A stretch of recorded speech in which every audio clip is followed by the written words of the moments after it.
in 3-0's yet another victim. 3-0's Pow Pow, 3-0's Ice Knight. He'll be chilling in Grands, waiting to be one half of what will be an exciting conclusion to this tournament. Well, we'll see. We'll see who ends up being the challenger. Well, now we have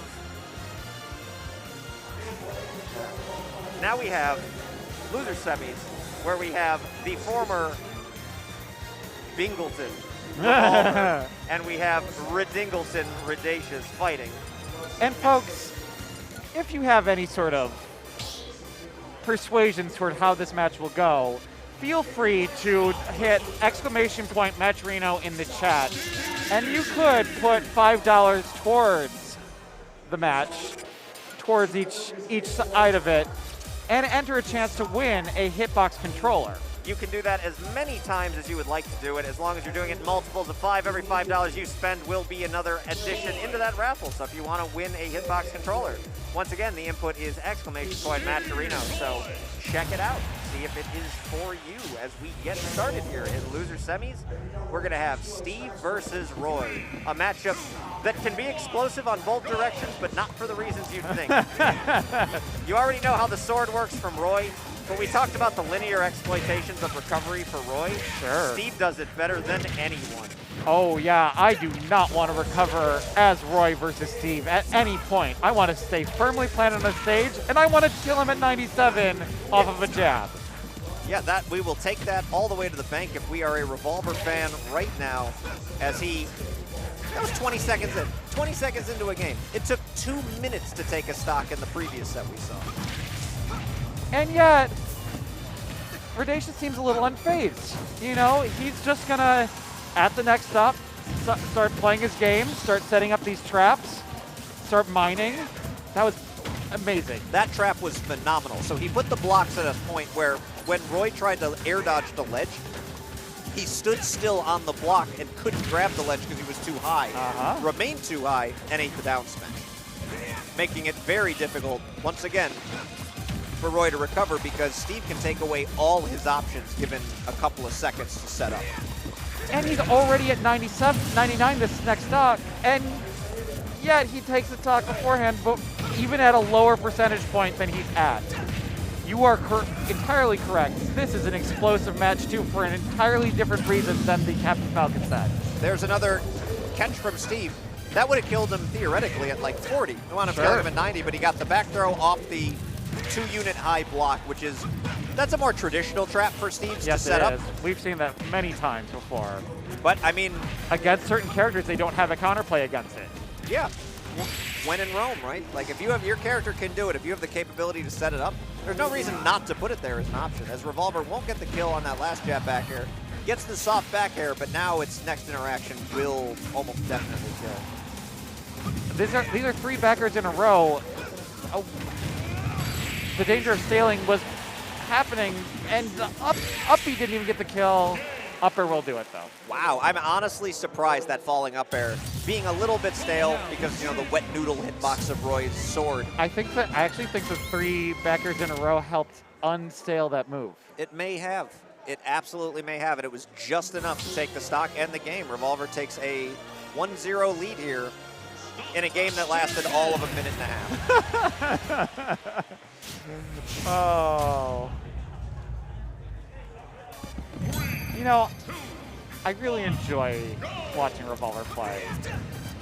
Win or lose, success or failure, he goes for it. Now I have a question. Sure. And I mean this with all of the confused exasperation in the world. What are we doing on Final Destination 2 games in a row to start a series? Well, I mean, we're not privy to what was banned, right? Clearly, Pokemon Stadium was not a choice from someone. Yeah, I don't even, just as part of the conversation, like, we don't know what was banned, but I can't remember the last time I saw a game start on, or set start on FD. I certainly can't remember the last time I saw 2 games on FD in a row. People who care about the stage list enough to ban to FD don't usually just take the run back. On the other hand, I feel like both these characters thrive off of high-risk, high-reward situations. And there's nowhere as high risk as FD in the stage list. Yeah, that's true. It is the most polarizing stage in the list. And I feel like Revolver is fine with it because he doesn't like playing around the platforms when it comes to fighting Steve.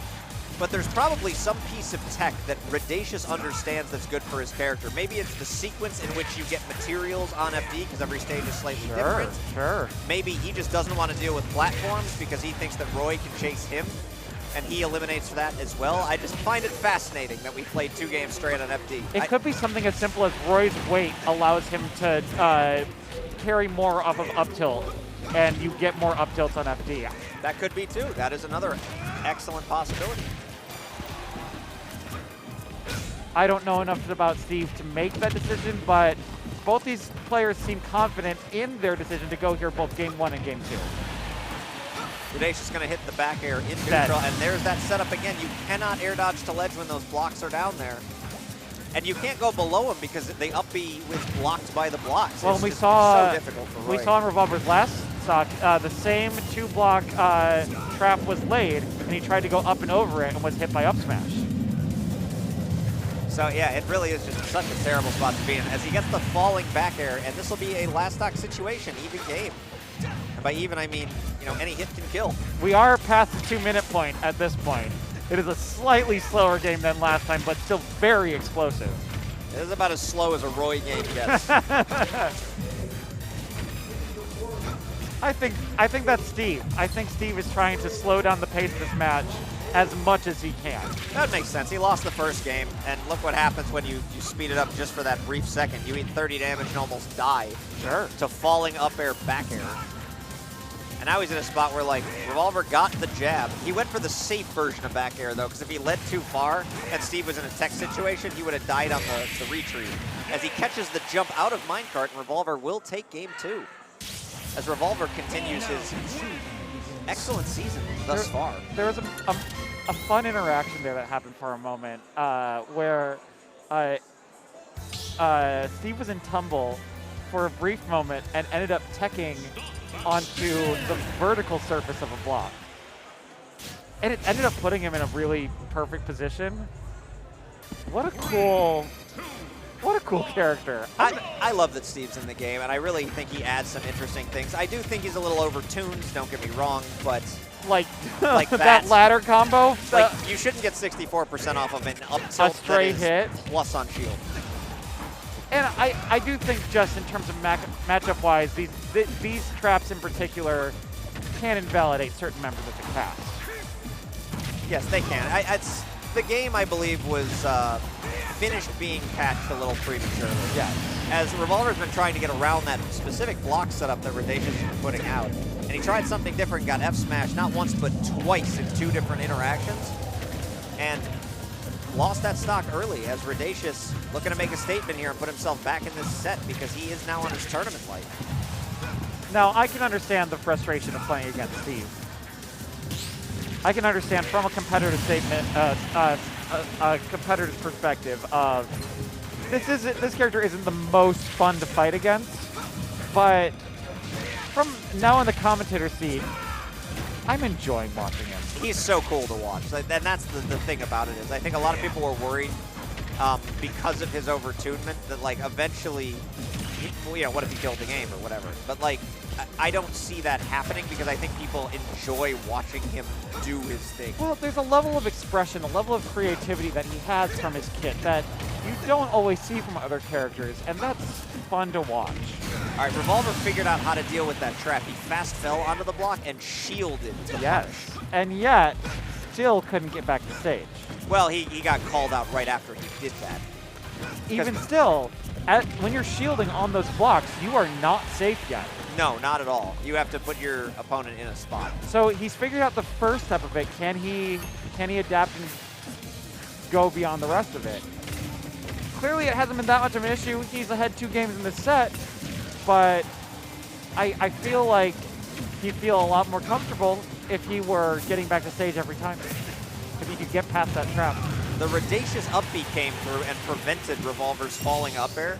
That was legitimately one of the most useful situations I've seen for the Redacious up B in its namesake lifespan, which is the up B where he dashes across the stage. Well, and he low profiled so many things. It's it's a stronger option, despite being theoretically vulnerable. It's a really cool movement tool.